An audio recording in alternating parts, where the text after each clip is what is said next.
Domestic violence against husband, ये एक ऐसा टॉपिक है जिस पर कभी कोई बोलता नहीं है। इस पर कोई लॉ नहीं है, इस पर कोई चिंतन सरकार का या न्याय विभाग का नहीं है। मेरा एक केस था आज से 15-20 दिन पहले 30 हजारी में। उसमें डोमेस्टिक वायलेंस का एक केस था जिसमें मैं गया और हमारी पार्टी में रेस्पोंडेंट के लिए था।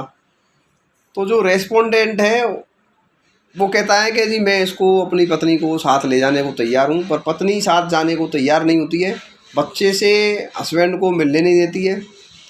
और वहाँ पर जो कोर्ट है वो उस पति के अगेंस्ट में 4,000 रुपये मेंटेनेंस, इंटरिम मेंटेनेंस बना देती है।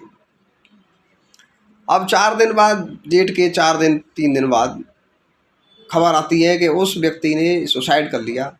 और सुसाइड नोट लिखता है वो, और उसमें लिखता है कि मैं अपनी पत्नी की वजह से और सुसाइड कर रहा हूँ, उसके व्यवहार की वजह से। अब ये एक लेवल है जिस पर सोचने की ज़रूरत है। क्या हमेशा पति गलत होता है? हो सकता है कभी जो है महिलाओं की भी कमियां हों।